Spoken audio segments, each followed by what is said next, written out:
नमस्कार। ज्योतिष यात्रा में आप सभी का हार्दिक स्वागत है। दोस्तों, अपने इस यात्रा के माध्यम से हम आपको ज्योतिष से जुड़े हुए कई पहलुओं के बारे में जानकारियां दे रहे हैं। उनमें से एक सबसे इम्पॉर्टेंट पहलू जो है वो है ऑरा हीलिंग के बारे में।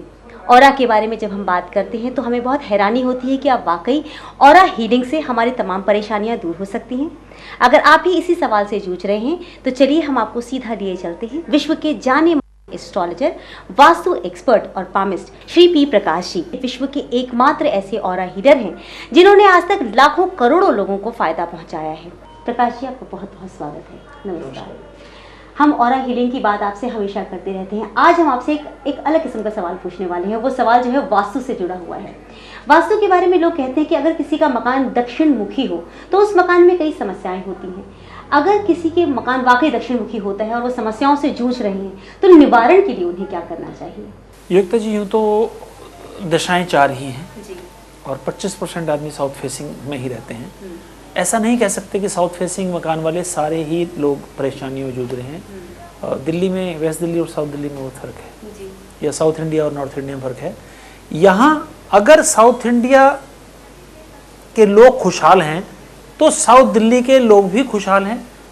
ऐसा नहीं है कि वेस्ट दिल्ली में लोग सब परेशान हैं, ऐसा नहीं है। देखिए, यहाँ थोड़ा सा हमें ज्योतिष को समझना पड़ेगा। अगर व्यक्ति की कुंडली में प्रॉब्लम है या खराब दशाएं चल रही हैं और वो व्यक्ति साउथ फेसिंग मकान में रहता है, उसको कुछ प्रॉब्लम आ सकती है। साउथ फेसिंग मकान की प्रॉब्लम को कम करने के लिए कोई मिट्टी का ऐसा स्रोत लाएं, जैसे सुराही होती है जिसका एक मुंह होता था पहले शेर जैसा, तो उसका जो फेस है, उसका मुंह, उसका वो साउथ की तरफ करके अपने ड्राइंग रूम में रख दीजिए। इससे आपकी प्रॉब्लम काफ़ी हद तक सॉल्व हो जाएगी। चलिए, ये तो आपने बहुत ही सिंपल उपाय बता दिया जिसके माध्यम से जितने लोगों के घर दक्षिण मुखी हैं और ऑलरेडी किसी न किसी समस्या से जूझ रहे हैं उससे वो बाहर निकल सकते हैं। कुछ लोग कहते हैं कि उन्हें माइग्रेन की समस्या है, इलाज करवाते रहते हैं लेकिन उन्हें कोई कारगर उपाय नजर नहीं आता, यानी उस समस्या से वो जब तक दवाइयाँ खा रहे तब तक ठीक रहते हैं। ऐसे लोगों को क्या करना चाहिए? माइग्रेन का दर्द जो है वो बड़ा ही भयानक दर्द माना जाता है। सूर्य की वजह से भी ऐसे दर्द होते हैं। सूर्य की प्रॉब्लम है या सूर्य नीच का है या खराब ग्रहों से ग्रस्त है या लगन में नीच का होकर बैठ गया तो ऐसी प्रॉब्लम आती है। उसके लिए सूर्य को रोज जल चढ़ाएं और एक कांसे की थाली ले लें, उसमें देसी घी की जलेबी रखकर जब सूर्य उदय होता है तो वो एक जलेबी का सेवन रोज करें और 1 लोटा जल सूर्य को चढ़ाएं। ऐसा अगर वो 10-15 दिन भी करेंगे तो देखेंगे काफ़ी रिलीफ उनको माइग्रेन से मिल गया। आपने तो ये बहुत ही बेहतरीन उपाय बताया। आपने सूर्य को जल देने की बात की है। आपने हमें बताया था कि ऑरा जो है, हमारे जो चक्र हैं वो सूर्य से भी प्रभावित होते हैं, तो क्या इसका कुछ संबंध ऑरा हीलिंग से हो जाता है? देखिए, ऑरा जो है वो ग्रहों को बैलेंस करने का एक मेथड है। ये बात निश्चित है कि अगर व्यक्ति बीमारी से ग्रस्त है तो उसकी जन्म कुंडली में प्रॉब्लम है। उसको शास्त्रों में विधान है यज्ञ के द्वारा, दान के द्वारा, मंत्रों के उच्चारण के द्वारा और ऑरा को बैलेंस करने के द्वारा।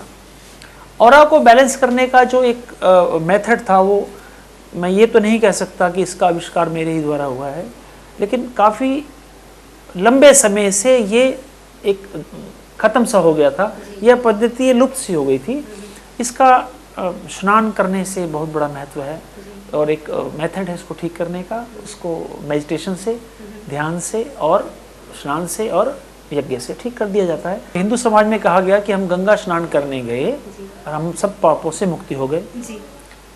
सिख लोग अपने अमृतसर गए, वहाँ उन्होंने सरोवर में स्नान किया। तो स्नान का और पानी का महत्व इसमें बहुत बड़ा है।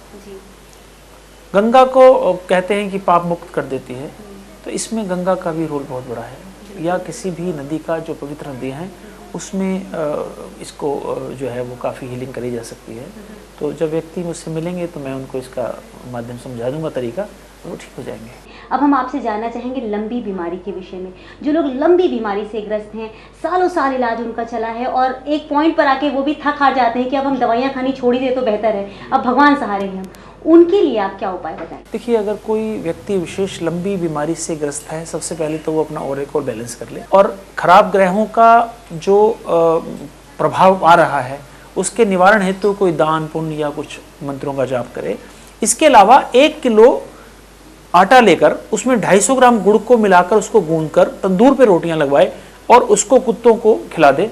अगर ये महीने में 15 दिन में इसको क्रिया को दोहराता है तो धीरे धीरे करके बीमारी इसकी दूर हो जाएगी।